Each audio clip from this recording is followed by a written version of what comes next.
Hey, what's going on, everybody? In this video today, what we're going to be doing is upgrading the steering box in our 87 Caprice. So initially when I drive that for the past year or whatever, when I drove it, steering felt sloppy. It was all over the road. And with that, this steering box has been used since the 70s. It's used all the way up to the 90s. So this steering box upgrade will work for a G body, a B body. I want to say it even square box Chevy, trucks, all sorts of things. B-body new Caprices, it'll fit that too, so stay tuned. This upgrade will change the steering ratio from 16:1 to 12:7:1, cutting the turns down from, if you're all the way to the right and you want to go all the way to the left on the original steering box, it's 4.25 turns, and then if on this new steering box, it'll be 2.5 turns left to right fully. So it's going to be a lot faster, more responsive, and it'll probably just drive in general better. So this upgrade I found online while doing some Google research, and Hot Rod Magazine did it years back, and they did it on a 90s B body. So this is going to be the same, for all of them. I'm going to follow step by step basically what they do, except I'm going to change the steering shaft and not go with the rag joint setup again. We're going to actually upgrade it to a Jeep style steering shaft with universal joints on it. So this is the steering box. This is the Borgensen quick ratio box, part number 800130. It's about $520 or so, but you can find it sometimes cheaper. The rag joint that they recommend is a Borgensen 990012, but we're going to go with a steering shaft that we got out of a Jeep Cherokee. So some issues that you're going to run into is you're going to need to be able to pull the Pitman arm off of the old steering box. And that is a little bit of a trick. You can go down and get a puller from, your local parts store and borrow it from them and do it. I just ordered one online. If you want to order it, I have a link in the description. Otherwise, just go to your parts store and get it. So because my situation is a little bit different, everything is already taken off the frame in the car. So what you're going to want to do is do this out of the car, because swapping out this steering box and what you're going to have to do to modify it isn't going to be fun in the car. Once you get the old Pitman arm off, you'll notice that the new splines on the new gearbox are just a little bit different. The Pitman arm on the original Caprice one has like fatter areas where the keyways are, and on the new Borgensen, they're thin. So what you're going to want to do is run down to Harbor Freight. They sell these little burr tools. You can get a 3-pack, but they're like $70 when I bought them. They work great. I'm using it on a drill so that it's not too high speed, and I can kind of keep control of it a little bit easier. So you can do this with just minimal tools. You don't necessarily need an air tool or a die grinder for it. You're just going to want to keep on going around, making that flat spot 1 tooth flatter so that the new Pitman gear fits right on there, because that's basically all we're doing is just turning it. And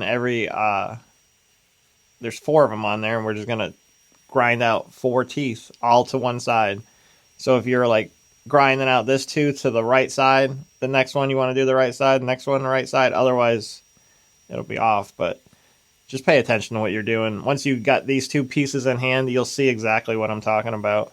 So this grinding and putting the Pitman arm on may alone make the steering wheel go off a couple degrees. So we could possibly readjust the tie rods and get it back to where it needs to be, because if the steering wheel isn't straight up and down, or the steering internally isn't straight up and down, when you go to make a turn, it won't undo the turn signals and stuff. Everything has to stay like centered. So you might have to modify the tie rods to make it all align correctly. So after you do grind down these 4 teeth, you're going to want to try to slide this on. Now this Pitman arm isn't going to go all the way to the box. It's going to go on, only so far, and you can see it bottom out. So once you have the arm on and the Pitman arm bolted on, you're going to want to go put it on your frame. Now if you notice, this new box has 4 holes.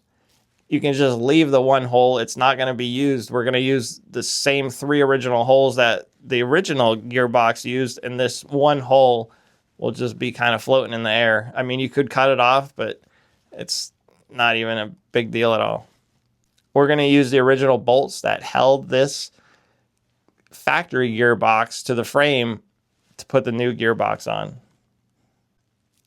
So on all of our tie rods and all the links, what we did is we upgraded them to Moog. Now, Moog makes different quality of stuff. If you're wanting to get the best of the best from them, what you're going to have to look for is Moog problem solver versions. And what the difference is those ones are fully 100% metal. The regular Moog ones have plastic liners and stuff inside that do fail. So if you're having issues or it's wandering around, you're going to want the Moog problem solvers. If you look at the bottom of any of these Moog ones, you'll see that it says problem solver right there. These ones I happen to paint already. They do come bare metal with brass inserts or whatever, but obviously mine's painted all black. For hoses, what we did is we grabbed a set of these hoses off of Summit's website. They're for Toyota, and they're supposedly to make it so that you can run different motors in a Toyota, but it works perfectly for what we're doing here. So links will be in the description for that. All right, so hopefully there's enough light, but these hoses, this one came in. It came in, maybe it was 2 foot long or so. This one was 2 foot long. This one was pre-made. This one I had to cut with an angle grinder, cut it, threaded this end on, and then you wrench and thread that through. Obviously it makes a good fit, and this one's the high pressure and this one is the return. There was some brass bushings that came inside the package with the steering box here. We were able to use them, and if you look back here, you can see the return has the worm clamp on it down here. And this is the high pressure side.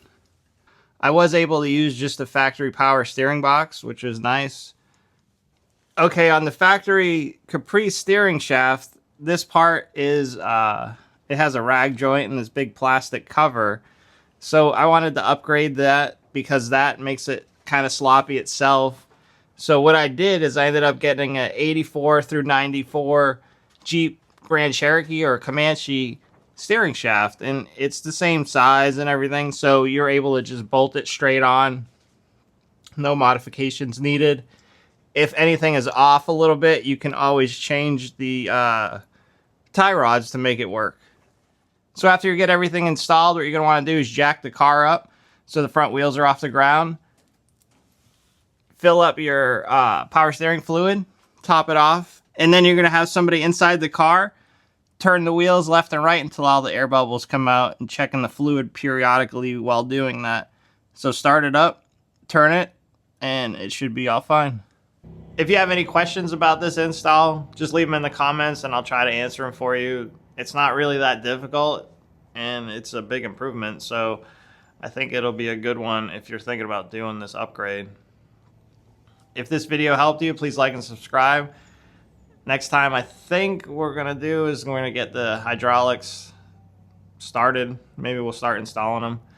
I don't know. I got a couple more things to do with the car before we get it out on the road, but stay tuned.